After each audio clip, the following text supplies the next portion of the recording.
স্বাগত নিউজ 24 সংবাদে। আপনাদের সঙ্গে আছে আমি আশফাকুর রহমান আদনান। দেখছিলেন বিআরবি কেবলস সংবাদ শিরোনাম। পুরো খবর। গোপালগঞ্জে কারফিউয়ের মধ্যে নিরাপত্তা নিশ্চিতে শহরের বিভিন্ন জায়গায় সেনাবাহিনী, বিজিবি এবং পুলিশ সদস্যদের টহল দিতে দেখা যায়। বেলা বাড়ার সাথে বেড়েছে সাধারণ মানুষের উপস্থিতি।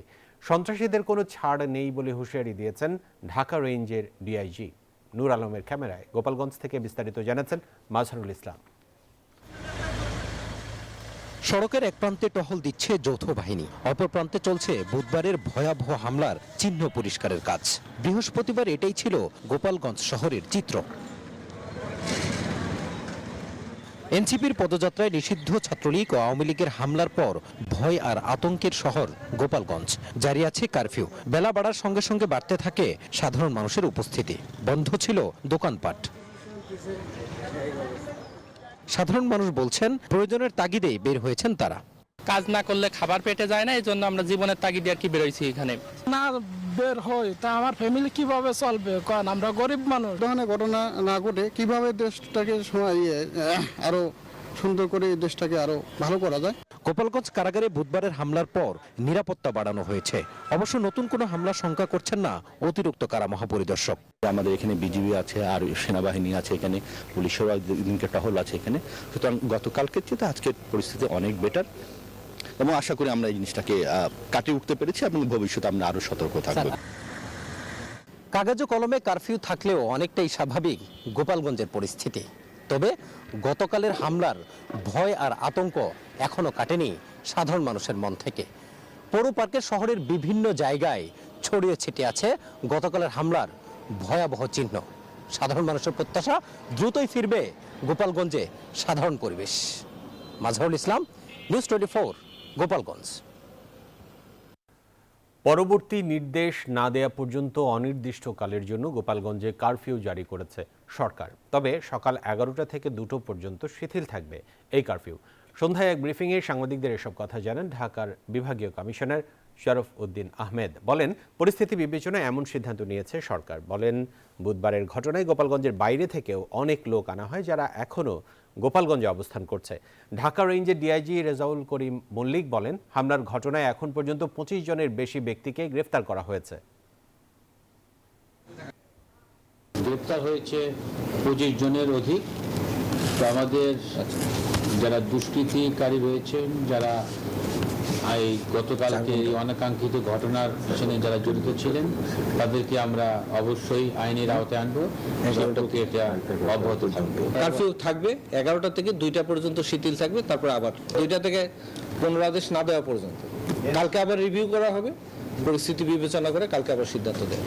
গোপালগঞ্জের ঘটনায় জনসাধারণকে ধৈর্য ধারণ ও সহযোগিতার আহ্বান জানিয়েছে সেনাবাহিনী। বৃহস্পতিবার আন্তঃবাহিনী জনসংযোগ পরিদপ্তর আইএসপিআর এর সংবাদ বিজ্ঞপ্তিতে এ আহ্বান জানানো হয়। এতে বলা হয়, বর্তমানে গোপালগঞ্জ জেলায় সার্বিক নিরাপত্তা পরিস্থিতি স্বাভাবিক রয়েছে। প্রশাসনের জারি করা কারফিউ চলছে। এই ঘটনায় সেনাবাহিনী, বিজিবি, পুলিশ, র্যাব ও প্রশাসনের অন্যান্য সংস্থাগুলো ঘনিষ্ঠভাবে সমন্বয় রেখে কাজ করে যাচ্ছে। গুজব বা অপপ্রচারে বিভ্রান্ত না হয়ে সবাই ধৈর্য ধারণ এবং আইন শৃঙ্খলা বাহিনীকে সহযোগিতার অনুরোধ জানানো হয় এই বিবৃতিতে।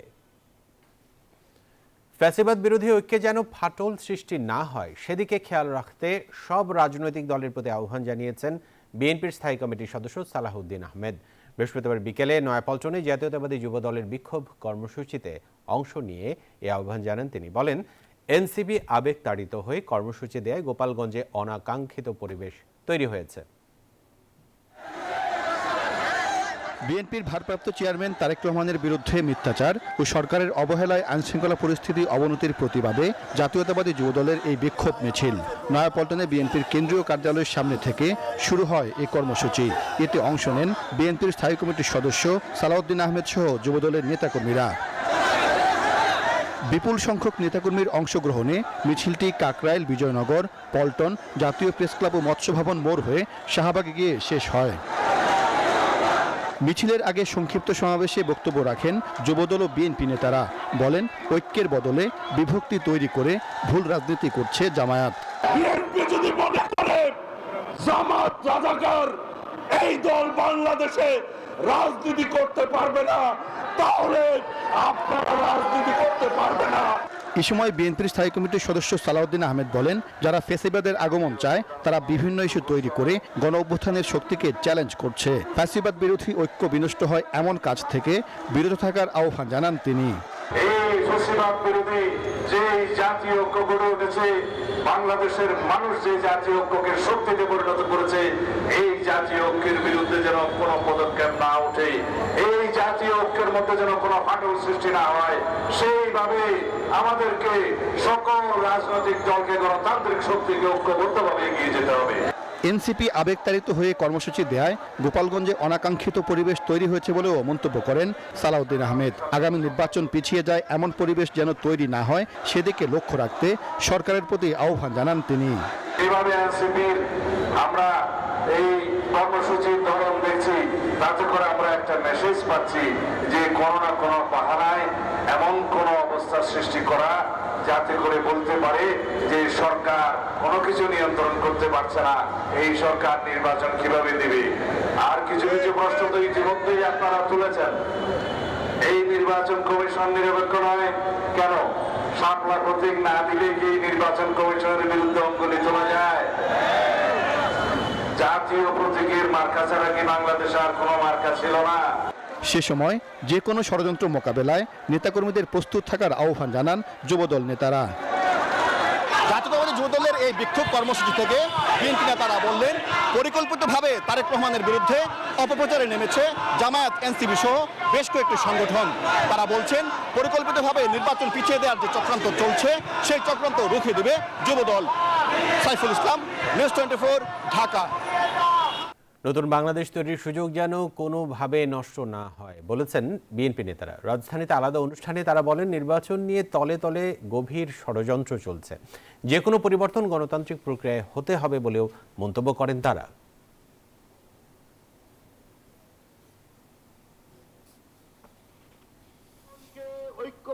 বিএনপির ভারপ্রাপ্ত চেয়ারম্যান তারেক রহমানের বিরুদ্ধে কুরুচিপূর্ণ মন্তব্য ও স্লোগান দেওয়ার প্রতিবাদে বৃহস্পতিবার রাজধানীর নয়াপল্টনে বিক্ষোভ ও প্রতিবাদ সমাবেশের আয়োজন করে জাতীয়তাবাদী কৃষক দল। এতে বিএনপির সিনিয়র যুগ্ম মহাসচিব রুহুল কবির রিজভী বলেন, নির্বাচন পিছিয়ে দিতে গভীর ষড়যন্ত্র চলছে।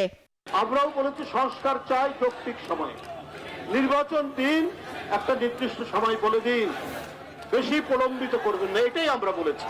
রাজধানীর সেগুনবাগিচায় জাতীয় সমাজতান্ত্রিক দল জেএসডির আলোচনায় অংশ নেন বিএনপির স্থায়ী কমিটির সদস্য আমির খসরু মাহমুদ চৌধুরী। বলেন, যে কোনো পরিবর্তন গণতান্ত্রিক প্রক্রিয়ায় হতে হবে। যে কোনো পরিবর্তন আপনাকে গণতান্ত্রিক প্রক্রিয়ার মাধ্যমে পরিবর্তন আনতে হবে। জনগণের মাধ্যমে, জনগণের ম্যান্ডেট নিয়ে পরিবর্তন আপনাকে করতে হবে। এদিকে নতুন বাংলাদেশ তৈরির সুযোগ যেন কোনোভাবে নষ্ট না হয় সেই আহ্বান জানিয়েছেন বিএনপি মহাসচিব মির্জা ফখরুল ইসলাম আলমগীর। ঢাকা বিশ্ববিদ্যালয়ে জুলাই আন্দোলনে নিহত শিক্ষার্থীদের স্মরণে ছাত্রদলের এক আয়োজনে তিনি এই আহ্বান জানান। আমরা কিন্তু আলোচনার মাধ্যমে আবারও ওই রাষ্ট্র সংস্কারের আমরা কর্মসূচি গ্রহণ করছিলাম, কারণ আমরা উপলব্ধি করেছিলাম যে বর্তমান যে রাষ্ট্র কাঠামো আছে, এই রাষ্ট্র কাঠামোর মধ্য দিয়ে বাংলাদেশের মানুষের আশা আকাঙ্ক্ষা পূরণ হবার নয়। ফেব্রুয়ারিতে জাতীয় নির্বাচন অনুষ্ঠিত হবে উল্লেখ করে দলের নেতাকর্মীদের সতর্ক থাকতে বলেন বিএনপি মহাসচিব। শাফিয়া ইসলাসনা, নিউজ 24, ঢাকা। এদিকে সরকারের নির্লিপ্ততায় আইন শৃঙ্খলা পরিস্থিতির অবনতি ঘটছে এমন অভিযোগ তুলে সারা দেশে বিক্ষোভ কর্মসূচি পালন করেছে যুবদল। বৃহস্পতিবার বরিশাল নগরীর কেন্দ্রীয় শহীদ মিনার এলাকা থেকে একটি বিক্ষোভ মিছিল বের করেন জেলা ও মহানগর যুবদলের নেতাকর্মীরা। বিক্ষোভ করেছে নাটোর জেলা যুবদল। এ সময় বিএনপি নেতা রুহুল কুদ্দুস তালুকদার দুলু বলেন, নির্বাচন না হওয়া পর্যন্ত অস্থিতিশীল পরিস্থিতি কাটবে না। এদিকে নওগাঁয় বিক্ষোভ করেছেন নেতাকর্মীরা। বিক্ষোভ করেছে নারায়ণগঞ্জ জেলা যুবদল। এছাড়া বগুড়া, জয়পুরহাট, পাবনা, পিরোজপুর, লক্ষ্মীপুর, নোয়াখালী ও সুনামগঞ্জ সহ দেশের বিভিন্ন জেলায় বিক্ষোভ করেছে যুবদল।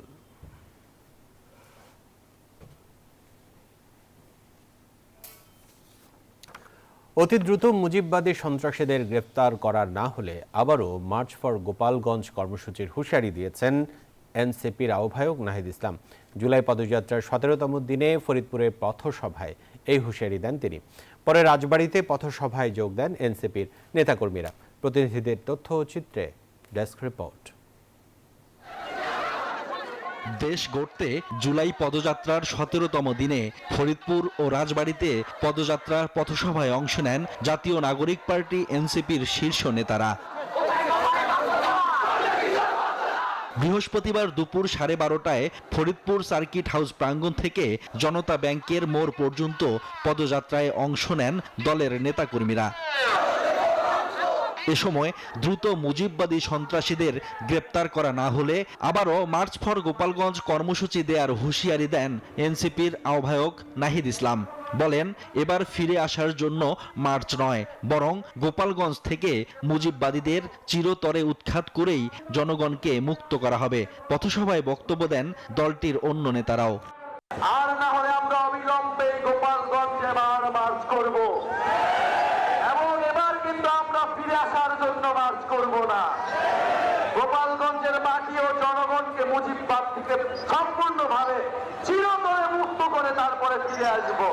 আওয়ামী লীগের সকলকে বিচারের কাঠগড়ায় দাঁড় করাতে হবে।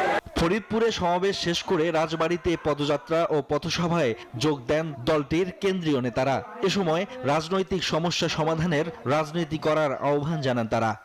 আওয়ামী লীগ কেবল একটা রাজনৈতিক দল না, এটা তো একটা সন্ত্রাসী সংগঠন অবশ্যই, কিন্তু তার থেকেও বড় বিষয় এটা একটা ফ্যাসিস্ট মতাদর্শ। গোপালগঞ্জের ঘটনার পর এনসিপির কর্মসূচিকে কেন্দ্র করে সভাস্থলে বাড়ানো হয়েছে নিরাপত্তা ব্যবস্থা। জাতীয় নাগরিক পার্টি এনসিপির desk report, news 24। Awami League সরকারের শাসনামলে নিবন্ধন পাওয়া 96টি পর্যবেক্ষক সংস্থার অনুমোদন বাতিল করেছে নির্বাচন কমিশন। ভোট কেন্দ্র স্থাপনে ডিসি, ইউএনও, এসপি ও ওসিদের কমিটি থাকার বিধানও বাতিল করা হয়েছে। ভবিষ্যতে নির্বাচনে কমিশনের কর্তা ব্যক্তিরাই এই কমিটির সদস্য হবেন। বৃহস্পতিবার ইসি ভবনে সংশ্লিষ্ট কমিটিগুলোর বৈঠকে এসব সিদ্ধান্ত হয়। নির্বাচন আগে পর্যবেক্ষক সংস্থাগুলোকে নতুন করে নিবন্ধন নিতে হবে। ভোটে পর্যবেক্ষক হতে এইচএসসি পাস ও বয়স 21 বছর হতে হবে। এ বিষয়ে নীতিমালা করছে নির্বাচন কমিশন।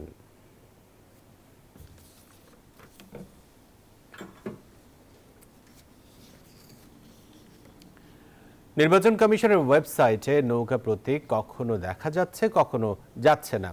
এই নিয়ে কমিশনের পক্ষ থেকে কিছু বলা না হলেও বিশ্লেষকরা মনে করছেন নিজেদের সিদ্ধান্তে কমিশনের অটল থাকা উচিত।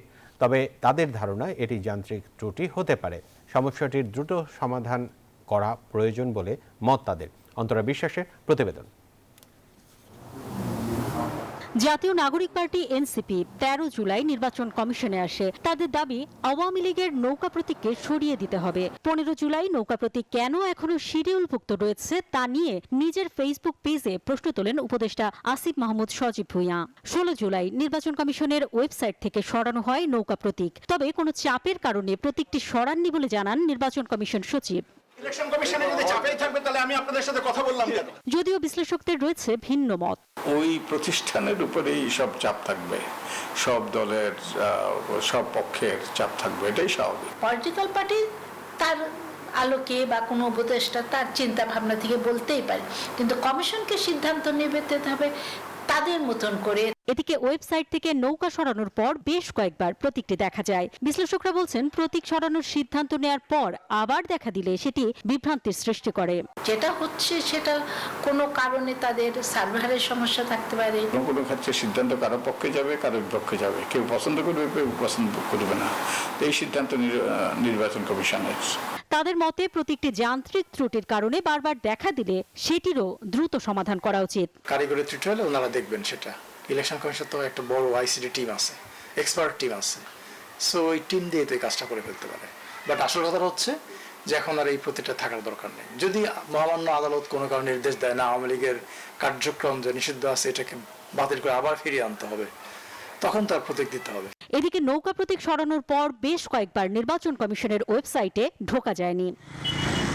অন্তরা বিশ্বাস, নিউজ 24, ঢাকা। দেশের স্টার্টআপ উদ্যোগে বড় চ্যালেঞ্জের সংজ্ঞা, অর্থায়ন ও সঠিক নীতিমালার অভাব রয়েছে। তাই তরুণ উদ্যোক্তাদের পূর্ণ সম্ভাবনা কাজে লাগাতে সময়োপযোগী নীতি, সহজে পুঁজি প্রাপ্তির সুযোগ এবং উদ্ভাবন বান্ধব পরিবেশ নিশ্চিত করতে কাজ করছে সরকার। বৃহস্পতিবার বাংলাদেশ বিনিয়োগ উন্নয়ন কর্তৃপক্ষ ও ইউএনডিপি আয়োজিত তরুণ উদ্যোক্তা, বিনিয়োগ নীতি ও পরিবেশ ব্যবস্থা শীর্ষক জাতীয় কর্মশালায় এসব কথা বলেন যুব ও ক্রীড়া মন্ত্রণালয় এবং স্থানীয় সরকার, পল্লী উন্নয়ন ও সমবায় মন্ত্রণালয়ের মাননীয় উপদেষ্টা আসিফ মাহমুদ সজীব ভুঁইয়া। এ সময় বিডা চেয়ারম্যান বলেন, স্টার্ট আপ উদ্যোগে বিশ্বের বিভিন্ন দেশ অনেক এগিয়ে গেলেও পিছিয়ে আছে বাংলাদেশ। সংকট সমাধানে তাই এবার নজর দিয়েছে অন্তর্বর্তী সরকার। নেওয়া হচ্ছে উদ্যোক্তা বান্ধব নানা উদ্যোগ। সারা দেশ থেকে আগত ৬০ জনেরও বেশি তরুণ উদ্যোক্তা, বিনিয়োগকারী, নীতি নির্ধারক এবং অংশীদার এই কর্মশালায় অংশ নেন।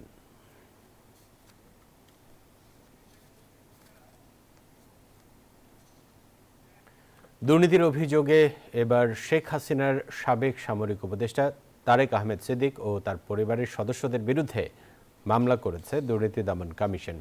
বিকেলে দুদকের নিয়মিত ব্রিফিংয়ে এই তথ্য জানান সংস্থাটির মহাপরিচালক আক্তার হোসেন। তারেক সিদ্দিক তার স্ত্রী ও 2 কন্যা সন্তানের নামে মোট 62 কোটি টাকার অবৈধ সম্পদ এবং 122 কোটি টাকার সন্দেহজনক লেনদেনের প্রমাণ পাওয়ায় তাদের বিরুদ্ধে আলাদা মামলা করে দুদক। সংস্থাটির মহাপরিচালক জানান, অভিযুক্তদের নামে দেশে ও দেশের বাইরে আরও সম্পদের তথ্য পাওয়া গেছে।